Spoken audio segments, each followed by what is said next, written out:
In this video, we're going to talk about section 10.2, where we're going to revisit inverse functions and talk about them more in depth and look at some more complicated ones. Since the last time we talked about inverse functions, we've got some kind of new ones. The f inverse, f of x equals e to the x, and its inverse, f inverse of x, is natural log of x. And then remember we looked at sine x, which we had to restrict its domain in order to talk about the inverse function, or arcsine of x. We'll talk more about those down the road here.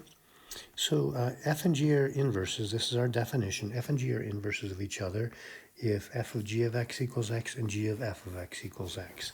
So when you're asked to show that two functions are inverses, this is what we're going to have to show. Here on the next one, so here's our example. Show that f of x equals a cube root of x plus 7 and g of x equals x to the third minus 7 are inverses. So we have to show two things. We're going to have to show that f of g of x is equal to x. So we're going to take g of x, which is this x to the third minus 7, and plug it into our function f. So that means where we see the x, we're going to plug in our function. And then we're just going to simplify this until hopefully we end up with just x. So there's our first step. And then we can see that the negative 7 and 7 are going to cancel each other. And we're down to the cube root of x cubed, which is x. So we have shown the first part. When you do this on a test, you got to make sure you include this part so that I know that you know which is which. Then we also have to show g of f of x is equal to x. So g of f of x means we're going to put f of x into g. So that means we're going to plug this cube root of x plus 7 into the function g where we see the x. So this is going to be the cube root of x plus 7 cubed minus 7. Whoops. So we can see that the cube root and the cube are going to cancel each other. And then finally, the 7s will kill each other off. And there we have it. So we have now shown that f and g are inverses. That's what it takes. Now the next one, we're going to try to find f inverse of x. So this is a little bit more involved than some of those we did earlier. So remember, we're going to think of this as y equals 3x over 2x plus 1. Then we're going to switch the x and y's. So we're going to call that now x equals 3y over 2y plus 1. And somehow we got to figure out how to solve this for y. So we can multiply both sides by 2y plus 1. So that's going to give us x times 2y plus 1. It'll cancel on the other side and get us to y. So we're going to see we have a couple of different terms with y's in them. We're going to have to get them together. So first let's distribute the x. That's 2xy plus x equal to 3y. So I'm going to subtract the 2xy to the other side so that we can get the y terms on the same side of the equal sign. Then we're going to factor that y out and get 3 minus 2x that remains. And then finally, we're going to divide by the 3 minus 2x, and crazily enough, and that's our inverse. If we want, we can go back to the inverse notation and say f inverse of x is going to be x over 3 minus 2x. Okay? Now, we also know that the graphs of inverse functions are reflections in the line y equals x. So here we revisit our y equals e to the x and y equals the natural log. So the blue function, remember, e to the x is an exponential growth function. So it's going to contain the point 0, 1. It's going to rise from left to right, and it's going to have a horizontal asymptote of y equals 0. Now you can see here that not only can we see visually that it's a reflection in that red line y equals x, but also that we're switching the x and y rolls. So whereas 0, 1 is a point on the original function, f of x, then the point 1, 0 is going to be a point on the inverse. We switch those. We can see that the original function has a horizontal asymptote of y equals 0, and its inverse has then the asymptote is x equals 0. It's a vertical asymptote. And so there you can see it. So let's use that idea and see if we can graph f of x and f inverse of x on the same axis. So what I'm going to do here is plot some points. So we know that when x is 0, y is going to be 3. So I'm going to call that point right there 0, 3. We can rise 1 and run 2 to get a second point. And so that point is going to be 2, 4. And then we can draw our line. I'm try to do this carefully. So there is our original function. Now we could do the whole solving for the inverse and graphing that, but all we really want is the graph of the inverse. So we can do this strategically by switching the x and y coordinates and getting the point 3, 0, which will have to be a point on the inverse, and for 2 will have to also be a point on the inverse. And so if we then, because we know it's going to be a straight line, if we connect that, then hopefully you can see that this is going to be a reflection in the line y equals x. And if I had extended those far enough, which I really didn't, the place where these intersect that line are going to be where the x and y coordinates are the same for both of those. Okay? Now let's use that idea where it gets a little more complicated. So now we're going to graph the original function and then also try to graph its inverse, even though because our original function is not 1 to 1, that means that our inverse is not going to be a function. So our inverse is not going to pass the vertical line test. Well, we know that an absolute value is of e, and this, because of the negative, is going to be a v that opens down, and we can see its vertex is going to be at -2, +3. So there's -2, and +3 is right there. So I'm going to call that -2, 3. Now we can go down 1 and over 1 in both directions because we know we're going to get this v. So I'm going to plot those points because it's going to help us to find the inverse in a moment. So I think that's going to be a -3, 2 over here. And I think we're going to get a -1, 2 over here. If I did that right, you can check me. So here is our original function. That's our f of x. And we can now graph the inverse by switching these x and y coordinates. So the vertex that was 2, 3, -2, 3 rather, is going to be now 3, -2.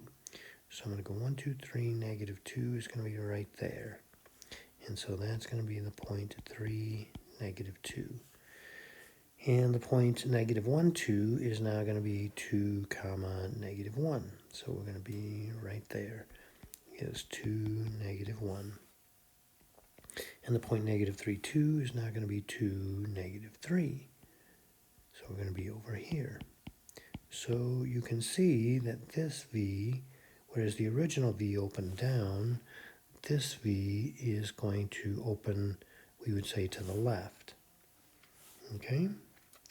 And hopefully you can kind of see, it's a little harder to imagine here, but if we flip this in the line y equals x, they should lie on each other. So I didn't really do this very accurately or as accurately as I needed to have these lines.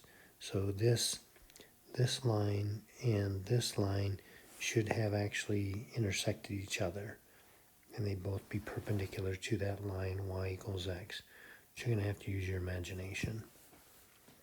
Now notice that the domain of our original function f of x is the same as the range of the inverse, and likewise the range of the function is the same as the domain of its inverse. So when we switch those x and y's as finding the inverse, then that means that their domain and ranges are going to swap. Now we can do this also with a table of values. So here's our function in white, f of x, and we have the x values and the y values. We just know those 3 points.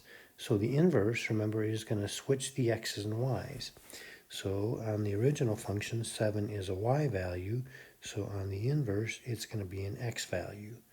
It gets paired with the x value of -2 in the original function.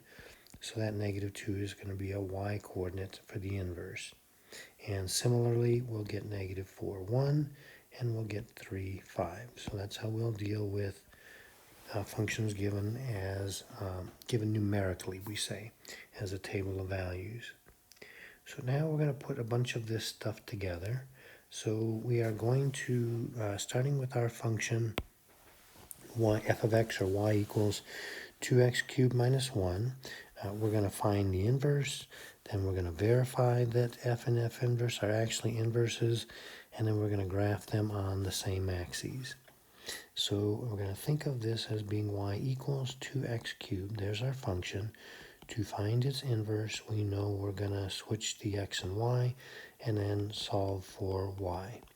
So we're going to have to, at this point, divide by 2, which we can either do as a big over 2, or we could write it more like a straight line kind of thing, or you can split it up and call it 1/2 x plus 1/2. I'm just going to go ahead and leave it like that. And then we're going to take the cube root of that big fraction, x plus 1 over 2. So this then is going to be our inverse, which is going to be the cube root of x plus 1 over 2. So that's our part A. So part B, we're going to verify that f and f inverse are inverses of each other. So remember, that means we have to take f of f inverse of x and hopefully get that to be x, and also take f inverse of f of x, and hopefully we can show that is also equal to x. So remember, you have to show which is which. So here's the f of f inverse. That means we're going to take our inverse, that big cube root of x plus 1 all over 2, and put it into our function f in place of the x. So that's going to be 2 times the cube root of x plus 1 over 2 cubed minus 1. So cubing the cube root will cancel those. So we're going to get 2 times the x plus 1 over 2, and the minus 1 still waits its turn. We can see that we can cancel the 2's, and that's going to get us to x plus 1 minus 1, and then finally the 1 and -1 kill each other off, and we've done half of it. So there is our f of f inverse of x. Now we also have to show that f inverse of f of x is equal to x. So now in the f inverse function, we're going to plug in the 2x cubed minus 1 anywhere we see an x. So that means we're going to get, let's see, we have the 2x cubed minus 1. That's going to be plus 1 all over 2, all inside that cube root. You with me there? So we have to do this step by step. The 1's are going to kill each other off. So now we're down to 2x cubed over 2, all still sitting in the cube root. Now we can cancel those 2's, and making progress, we're down to the cube root of x cubed, and that is indeed x. And so we have shown that these are in fact inverses of each other. Now we're going to try to graph these on the same xy axis. So I'm going to make an xy axis, and let's see, we can let's plot a few points here. I think we can do this by plotting a couple of points. If we plug in 0, then 0 cubed is 0 times 2 is 0 minus 1 is negative 1. So 0, negative 1, and I'm going to label that because that may help us in finding the inverse.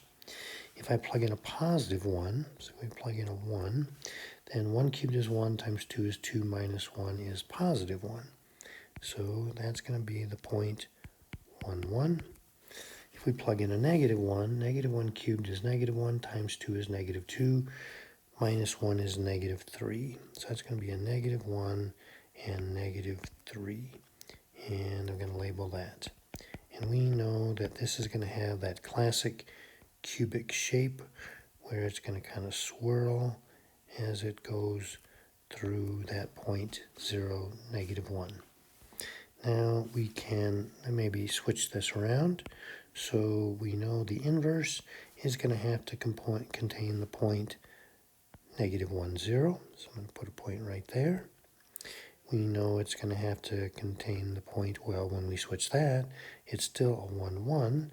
Notice that's going to lie on the line y equals x. So any point that lies on the line y equals x is going to be a shared point between the function and its inverse. And then if we get a negative 3, negative 1, that's going to be negative 3, negative 1 is going to be there. Now this is going to be more on its side, so our cubic has kind of been turned over on its side, and it's going to look something like that. Okay, I think that's all I got for you here. Very good.